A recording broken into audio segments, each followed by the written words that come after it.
सो दोस्तों, आप लोगों ने जो मेरे वीडियो का टाइटल एंड थंबनेल देखा कि मेरा चैनल डिलीट होने वाला है, तो 7 साल 6500 वीडियो और 2.35 मिलियन सब्सक्राइबर थोड़े नहीं होते।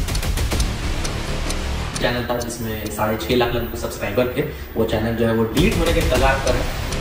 এই সমস্ত বড় বড় চ্যানেলগুলোতে হঠাৎ করে স্ট্রাইক আসার পিছনে এবং উইথাউট নোটিফিকেশন ইউটিউব চ্যানেলগুলো ডিলিট হয়ে যাওয়ার পিছনে মূল কারণ হচ্ছে কিন্তু ইউটিউব কমিউনিটি গাইডলাইন্স ঠিকঠাক মতো ফলো না করা। এখনো কিন্তু অনেক বন্ধুরা রয়েছে যারা ইউটিউব কমিউনিটি গাইডলাইন্সের যে পেজ, সেই পেজটা কিন্তু এখনো অনেকে ওপেনই করনি।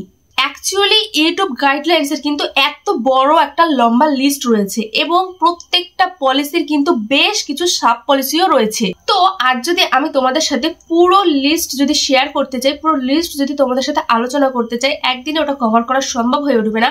তাই আমি তোমাদের সাথে আজ স্প্যাম এবং তার সাব পলিসিগুলো তোমাদের সাথে আলোচনা করব। ভিডিও শুরুতেই আমি তোমাদের কাছে একটাই রিকোয়েস্ট করব, আজকের ভিডিওটা তোমরা পুরোটা দেখো এবং দেখে তোমরা সেটা মেনে চলার চেষ্টা করো। আর মন দিয়ে যখন কাজ করবে এই পলিসিগুলো, এই স্টেপগুলো কিন্তু তোমরা অবশ্যই মেনে চলবে। কারণ 2025-এর পর থেকে ইউটিউব যত বড় হবে, ইউটিউবের পরিবার যত বড় হবে, তত কিন্তু ইউটিউব তার পলিসিগুলো নিয়ে কঠিন পদক্ষেপ গ্রহণ করবে। তো এখানে আমরা দেখে নেব ইউটিউব স্প্যাম পলিসির আন্ডারে ইউটিউব আমাদের কি কি করতে বারণ করেছে। নাম্বার 1 হচ্ছে, ধরো তুমি একটা রেসিপি ভিডিও করছো, তো রেসিপিটা দেখানোর পর তুমি কিছুক্ষণ দেখিয়ে তারপরে বললে ডেসক্রিপশনে দেওয়া লিঙ্কে ক্লিক করে তোমরা বাকিটা দেখে নাও। তো এই ধরনের ভিডিওর ক্ষেত্রে কিন্তু ইউটিউব এটাকে স্প্যাম বলে ডিটেক্ট করবে। তাতে তোমার ভিডিওটা ডিলিটও হয়ে যেতে পারে, এমনকি তোমার চ্যানেলে একটা স্ট্রাইকও আসতে পারে। 2 নাম্বার হচ্ছে, তুমি একটা ভিডিওকে বারবার তোমার চ্যানেলে রিপিটেডলি ভিডিও আপলোড করতে পারবে না, এমনকি তুমি একটা ভিডিওকে 2-3টে প্ল্যাটফর্মে কিন্তু আপলোড করতে পারবে না। এক্ষেত্রে কিন্তু ইউটিউব তোমার এই ভিডিওটাকে স্প্যাম বলে ডিটেক্ট করবে। তাতে তোমার ভিডিওটা তো ডিলিট হবে, এমনকি তোমার চ্যানেলটাও ডিলিট হয়ে যেতে পারে। নাম্বার 3 হচ্ছে, যারা ডেলি 5টা 10টা করে ভিডিও আপলোড করছে বা অন্যের ভিডিও চুরি করে এনে ছোট ছোট ক্লিপসের আকারে তৈরি করে ভিডিও আপলোড দিয়ে দিচ্ছে, সেই সমস্ত ভিডিওগুলোকে, সেই সমস্ত চ্যানেলগুলোকে কিন্তু ইউটিউব স্প্যাম বলে গণ্য করবে। এবং এটা বেশিরভাগ হয়ে থাকে যারা কপি পেস্ট করে কন্টেন্ট তৈরি করো। কপি পেস্টার কন্টেন্টের চ্যানেলগুলো কিন্তু এই জন্য মনিটাইজ পায় না, আর মনিটাইজ পেলেও কিন্তু এদের কয়েকদিনের মধ্যে স্ট্রাইক চলে আসে। আর যদি এতদিন যাদের স্ট্রাইক নাও আসেনি, 2025-এ কিন্তু তাদের স্ট্রাইক আসবে, কারণ ইউটিউব গাইডলাইন্স কিন্তু পুরোপুরি ভাবে এটা জানিয়ে দিয়েছে। নাম্বার 4টা কিন্তু মন দিয়ে শুনবে, কারণ তোমাদের চ্যানেল কিন্তু এখন আস্তে আস্তে বড় হচ্ছে। তো এই চ্যানেলগুলি যখন আস্তে আস্তে বড় হচ্ছে, যখন স্পন্সরশিপ মেল পাবে, তখন কিন্তু তুমি কখনোই তোমার অডিয়েন্সকে বলতে পারো না কোনো হার্মফুল অ্যাপ ইনস্টল করার জন্য বা কোনো সফটওয়্যার ইনস্টল করার জন্য, যেখানে তোমার অডিয়েন্সের কোনো তথ্য চুরি হয়ে যায় বা তথ্য হ্যাকড হয়ে যাওয়ার সম্ভাবনা থাকে। যখন কোনো হ্যাকড হয়ে যায়, তোমার অডিয়েন্সের কোনো হ্যাকড হয়ে যাওয়ার সম্ভাবনা থাকে, তখনই কিন্তু তোমার ইউটিউব সেটা কিন্তু দেখতে পাচ্ছে এবং ইউটিউব কমিউনিটি গাইডলাইন্সের মধ্যে কিন্তু সেটা পড়ছে। তখন কিন্তু তোমার চ্যানেলের বড় ক্ষতি হতে পারে। তুমি এত কষ্ট করে এত বড় করলে চ্যানেলটা, সেই চ্যানেলটা যদি তোমার ডিলিট হয়ে যায় বা তোমার চ্যানেলে যদি স্ট্রাইক চলে আসে, তাহলে সেটা ভালো লাগবে?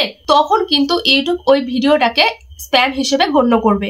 এবং তুমি যদি ওই ধরনের ওয়েবসাইটের রিভিউ বারবার তোমার চ্যানেলে করো, তুমি যদি বারবার তোমার চ্যানেলে ওই ধরনের রিভিউ ভিডিও আপলোড করো, তাহলে কিন্তু তোমার চ্যানেলটা ডিলিট হয়ে যাওয়ার সম্ভাবনা খুব বেশি থাকে। নাম্বার 5 হচ্ছে, অটো জেনারেটেড কন্টেন্ট ইউটিউবে কিন্তু আপলোড করা যাবে না। অটো জেনারেটেড কন্টেন্ট কোনগুলো?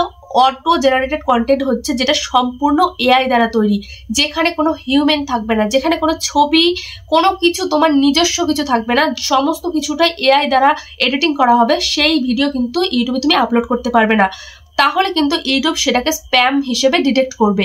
নাম্বার 6 হচ্ছে, খুব বেশি অ্যাথরিটিক কন্টেন্ট কিন্তু আপলোড করা যাবে না। বিষয়টা হচ্ছে, আমরা মূলত ইউটিউবে ইনকাম করার জন্য আসি।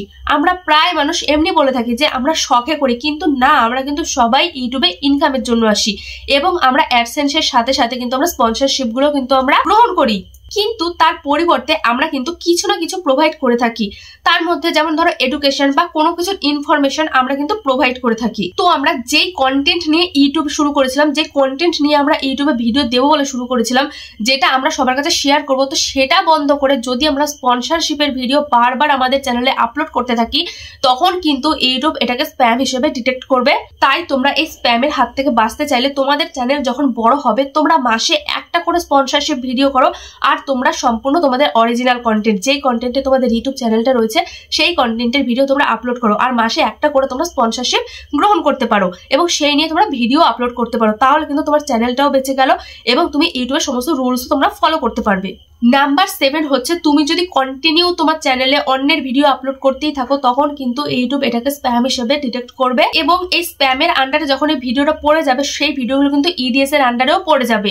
এই ইডিএসটা কি? ইডিএসটা হচ্ছে educational, documentary, scientific or artistic content. পরের যে পলিসিটা রয়েছে সেই পলিসিটা হচ্ছে মিসলিডিং মেটাডাটা অর থাম্বনেল। দেখো আজকালকার দিনে কিন্তু শুধু ভিডিওতে স্ট্রাইক আসে না, ডেসক্রিপশনে স্ট্রাইক আসে, টাইটেলে স্ট্রাইক আসে, এমনকি তোমার থাম্বনেলেও স্ট্রাইক আসতে পারে। এই যে তোমার টাইটেলে স্ট্রাইক আসছে, থাম্বনেলে স্ট্রাইক আসছে, এই সবটাই কিন্তু তোমার মিসলিডিং মেটাডাটার আন্ডারে পড়ে যাচ্ছে। এই মিসলিডিং মেটাডাটা তুমি কিন্তু তোমার অডিয়েন্সকে কোনোভাবে মিসলিড করতে পারো না। ধরো তুমি একটা বড় ইউটিউবারের ছবি তোমার থাম্বনেলে অ্যাড করলে এবং তাকে নিয়ে তুমি তোমার ভিডিওতে কিচ্ছু বললে না, তখন কিন্তু এটা তোমার দর্শককে মিসলিড করা, কারণ সে কিন্তু সেই বড় ইউটিউবারের ছবিটা দেখেই কিন্তু তবেই কিন্তু ঢুকেছিল, সে থাম্বনেলটা দেখেই কিন্তু তোমার ভিডিওতে ঢুকেছিল। তো তুমি যদি শুধু ভিউজের আশায়, তুমি যদি কটা সাবস্ক্রাইবারের আশায় যদি এরকম মিথ্যে প্রতারণা করো তাহলে কিন্তু এই যে দর্শকদের যে তোমরা মিসলিড করছো তাহলে কিন্তু তোমার এখানে স্প্যাম হিসেবে ডিটেক্ট করবে ইউটিউব। নেক্সট যেই পলিসিটা নিয়ে আলোচনা করব সেটা হচ্ছে স্প্যাম। ইউটিউব কিন্তু বলেই দিয়েছে তুমি তোমার ভিডিওতে কোনো রকম প্রমিস করবে না। এখানে প্রমিস বলতে বুঝিয়েছে, ধরো তুমি বললে যে তুমি এই ভিডিওটা দেখো, দেখলে তোমার দিনে দিনে তুমি বড়লোক হয়ে যাবে, এই ধরনের প্রমিস। ধরো তুমি বললে এটা অন করো, অন করার সাথে সাথে টাকার বৃষ্টি ঝরবে, এই ধরনের প্রমিস কিন্তু তুমি তোমার ভিডিওতে করতে পারো না। বা ধরো তুমি বললে যে প্রত্যেকদিন সকালবেলা খালি পেটে নিম পাতা খেলে এই উপকার হয়, এই সমস্ত মিথ্যে প্রতারণা কিন্তু করা যাবে না। ইউটিউব কিন্তু স্পষ্ট জানিয়ে দিয়েছে যদি তুমি এইগুলো করো তোমার চ্যানেল কিন্তু ডিলিট হয়ে যাওয়ার মতো সম্ভাবনা রয়েছে। এরপরই রয়েছে কমেন্ট স্প্যাম। কমেন্ট স্প্যামটা কি? ধরো তোমার একটা ভিডিওতে কেউ কোনো লিঙ্ক দিল, কোনো লিঙ্ক বা কেউ কারোর আইডি লিঙ্ক দিল, কেউ কারোর প্রোফাইলটা লিঙ্ক দিল, কোন রকম কোনো লিঙ্ক কিন্তু দেওয়া যাবে না ইউটিউবের কমেন্টে। একই যে ধরো রিপিটেড কমেন্ট যেগুলো হয় সেই কমেন্টও কিন্তু করা যাবে না। মেন হচ্ছে তোমার কমেন্টে কেউ যেন কোনো লিঙ্ক না দেয় এবং তুমিও যেন কোনো লিঙ্ক না দাও, তাহলে কিন্তু তোমার চ্যানেলে এটা স্প্যাম হিসেবে কিন্তু গণ্য করা হবে। এরপর আমরা চলে যাব ইমপারসোনেশন পলিসিতে। এই পলিসিটা কি? এই পলিসিটা হচ্ছে তুমি তোমার সেম টু সেম কোনো চ্যানেল কিন্তু ওপেন করতে পারবে না। বা ধরো তুমি একটা ইমেল দিয়ে, একই ইমেল, একই লোগো, একই কভার ফটো দিয়ে কিন্তু তুমি আরেকটা চ্যানেল ওপেন করতে পারো না, এটা কিন্তু ইনলিগাল হিসেবে কিন্তু গণ্য করা হবে। নেক্সট হচ্ছে এক্সটার্নাল লিঙ্কস পলিসি। তুমি তোমার কমেন্টে বা তোমার কমেন্টে কেউ এসে যেন কোনো এক্সটার্নাল বা কোনো খারাপ সাইটের কোনো লিঙ্কস যেন না দিতে পারে, যাতে তোমার অডিয়েন্স সেই লিঙ্কের দ্বারা কোনো খারাপ সাইটে যেন ঢুকে যেতে না পারে, তাহলে কিন্তু তোমার চ্যানেল ডিলিটও হয়ে যাবে, প্লাস হচ্ছে তোমার স্ট্রাইকও আসতে পারে, তোমার চ্যানেলটা পুরোপুরিভাবে শেষ হয়ে যেতে পারে। তো বন্ধুরা আজকে আমি তোমাদের সাথে ইউটিউব কমিউনিটি গাইডলাইন্স এর স্প্যাম সম্পর্কিত সমস্ত সাব পলিসিগুলো তোমাদের সাথে শেয়ার করেছি। যদি আমার ভিডিওটা ভালো লেগে থাকে লাইক কমেন্ট শেয়ার করে দিও, আর আমার চ্যানেলে যারা নতুন এসেছো অবশ্যই চ্যানেলটা সাবস্ক্রাইব করে আমার পাশে থেকো।